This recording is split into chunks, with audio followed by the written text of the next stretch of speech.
అలా ఒక గోధూలి వేళ సమయం ఇంచుమించు 6 అవుతోంది. సూర్యుడు అప్పుడే తన పని పూర్తి చేసుకొని ఇంటికి చేరుకుంటున్నాడు.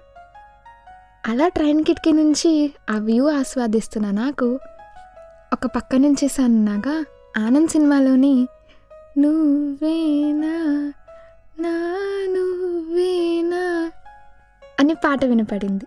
ఆ పాట వినగానే నా మైండ్లోకి వచ్చిన పేరు రూప.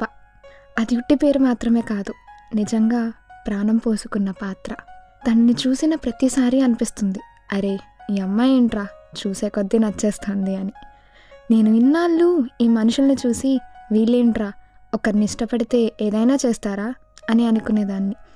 కానీ రూపాన్ని చూశాక అర్థమైంది, ఏదైనా చేయటం వేరు, మన ఆత్మగౌరవాన్ని వదులుకోవటం వేరు అని. మా ఇద్దరి మధ్య ఈ బంధం ఎలా మొదలైందో తెలియకుండానే మొదలైంది. వెయిట్ మీ ఇద్దరా? ఇదెవరు అనుకుంటున్నారా? అదే అండి, చెప్తున్నా కదా, నాకు రూపాకి. ఒక ఫిక్షనల్ క్యారెక్టర్ మనతో ఇంత కాన్స్టెంట్గా ఇన్ఫ్లుయెన్స్ చేస్తుందా అన్న డౌట్ మీ అందరికీ వచ్చే ఉంటుంది. కానీ మా అమ్మాయిల్లో చాలామంది ఇదిగో ఆనంద్లో రూప, గోదావరిలో సీత లాంటి క్యారెక్టర్స్ని చూసే వారి జీవితాన్ని మార్చుకుంటూ మలుచుకుంటూ ఉంటారు. యాక్చువల్లీ ఇక్కడ నేను ఒక విషయం చెప్పాలి. I don't know why female friendships are so underrated. Anand మూవీనే చూసుకోండి. ఆనంద్ మూవీలో అనిత, హ్యాపీ డేస్లో మధుకి అప్పు, ఎమోషనల్గా వాళ్ళు చాలా సపోర్ట్ ఇచ్చారు వాళ్ళకి. తన పెదాల పైన ఎప్పుడూ చిరునవ్వు ఉన్నప్పటికీ తన జీవితాన్ని దగ్గర నుంచి చూసిన వాళ్ళకి మాత్రమే తెలుస్తుంది తన మనసులో భారం ఎంత ఉందో అని. ఒక చీర కోసం పెళ్ళి ఆపేయడం ఏంటండి అని మీరు అనుకున్నా, తనకి మాత్రమే తెలుసు ఆ చీరతో తనకున్న బంధం విలువ. ఇంత మొండిదైనా కూడా తనని ఒకప్పుడు బాధ పెట్టిన మనిషి అదే అండి ఆ రాహుల్. ఇప్పుడు బాధలో ఉన్నాడు అన్న ఒక్క విషయం తెలియడంతో అర్ధరాత్రి అయినా పట్టించుకోకుండా వెళ్ళిపోయింది. అంటే తను కావాలి అనుకుంటే ఏదైనా చేస్తుంది, వద్దు అనుకుంటే ఏమైనా వదులుకుంటుందన్నమాట. అసలు మా రూప అన్న విషయం పక్కన పెడితే తనంత మొండిది ఇంకొకరు ఉండరేమో. ఒక చున్నీ కోసం పాపం ఆ అమాయకుడైన ఆనంద్ని ఊరంతా తిప్పించింది. తీరా తీసుకొస్తే బోర్డర్లో ఒక గీత లేదంటండి. ఇలా గీత లేదని సాకు చెప్పినా కూడా ఆ అమ్మాయి కోసం యుఎస్లో తన జీవితాన్ని వదులుకొని వచ్చి మరీ రూపాకి దగ్గరలో చిన్న గదిలో అద్దెకి ఉండడానికి సిద్ధమయ్యాడు. సిద్ధమవ్వటం ఏంటండి, తనతో పాటే ఉన్నాడు. తను అన్నవన్నీ చేశాడు. మరి తన కోసం అంత చేసిన ఆనంద్ని మాత్రం రాత్రంతా చలిలో ఉంచడం ఎంతవరకు కరెక్ట్ చెప్పండి?